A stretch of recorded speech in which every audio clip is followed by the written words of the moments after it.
Hi, everyone. My name is Maggie Taylor, and welcome to Heart of Steamboat's Fast Forward.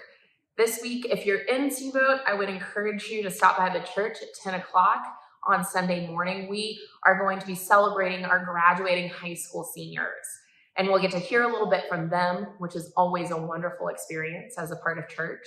But if you can't make it or you're not in Steamboat, I want to share a little bit of what I will be sharing with them with you.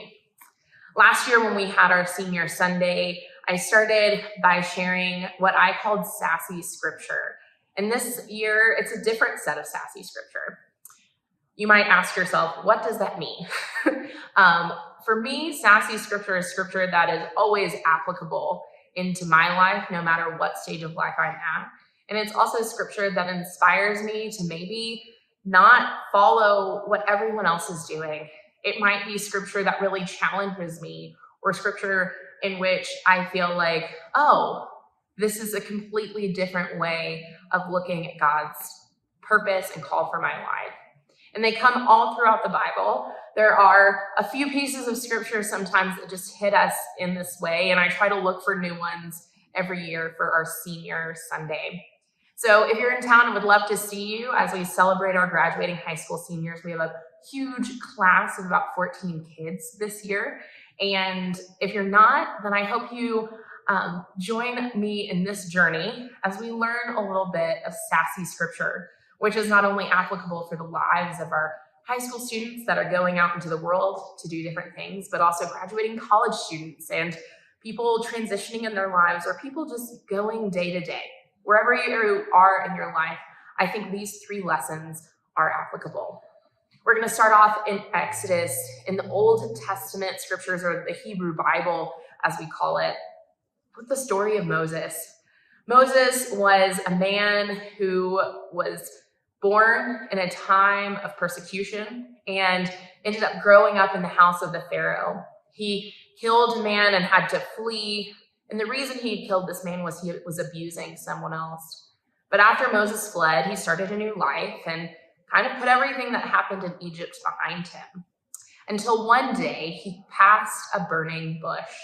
And this burning bush was God. God was inhabiting this bush. And God said, Moses, Moses, go back to Egypt and let my people go. Free my people from the slavery that they're experiencing. And Moses was like, number one, I am not equipped to do this. And do you even know who you're asking, God? And God says, look at that staff in your hand.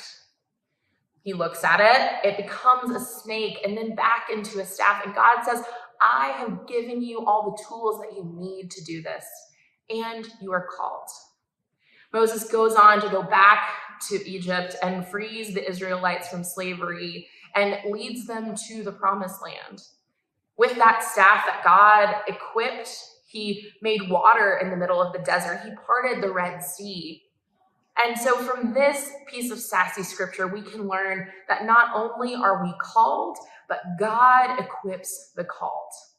So when you encounter something in your life that you don't think is necessarily for you, but things just keep pushing you towards that, realize that maybe it's something that God is calling you to.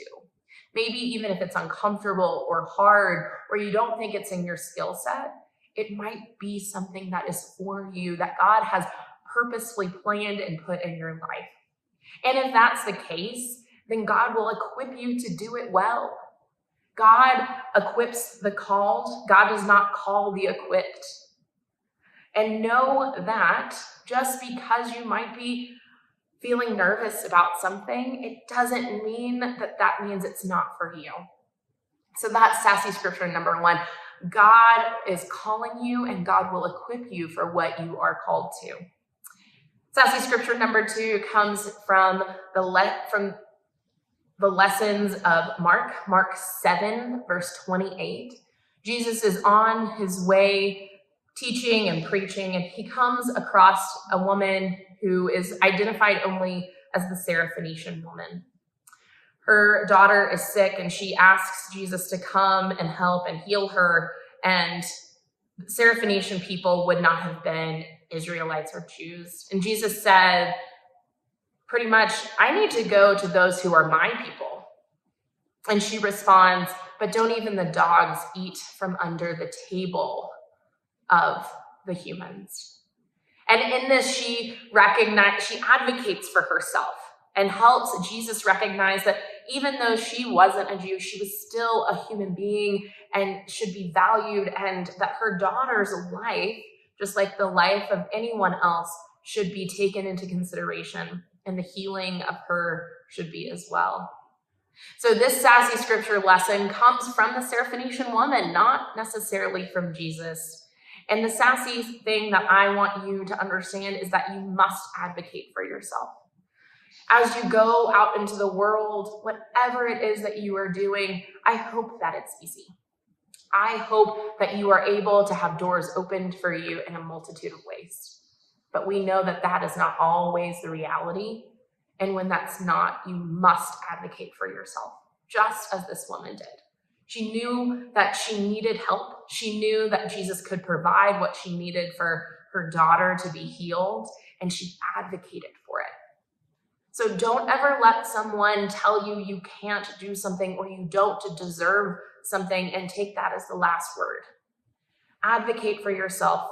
Know the worth and the value that you are and you hold as a child of God, and continue to push for the justice in this world, for others and for yourself. Our third piece of scripture also comes from the gospel. This one's from the Gospel of Matthew. A lawyer comes to Jesus and he asks, Jesus, what is the greatest commandment of them all? And in this scene, there are some Pharisees listening along because they want to see what Jesus is going to say too. And Jesus' response to this lawyer is, love the Lord your God and love your neighbor as yourself. And, it's one of those things that's hard, and it's one of those things that is really to the core of who we are as people of faith. Love the Lord your God and love your neighbor as yourself. And it's definitely one of those things that the Pharisees didn't always get. They got so tied up in rules and regulations and what was right and what was good and what was holy, but it was always about checking a box, and it was never a box that God made. So if you can learn anything from this piece of sassy scripture, it would be that there are two rules. Love God and love your neighbor. Stay in love with God. And if you let that drive you, this love that's unconditional and pure and good and meant for everyone, drive you, you will be able to love your neighbor. And along the way, take a lesson from the Pharisees. Don't get too caught up in the nitty-gritty. As long as you stay in love with God and treat other people the way you would like to be treated, you're good. You've got it. You can navigate hard situations. You can navigate the world in a way in which you always are able to have perspective. You might not have it at the time, but if you are able to take three things away, take these three. God has called you and equipped you. Advocate for yourself, for the rights of others as well.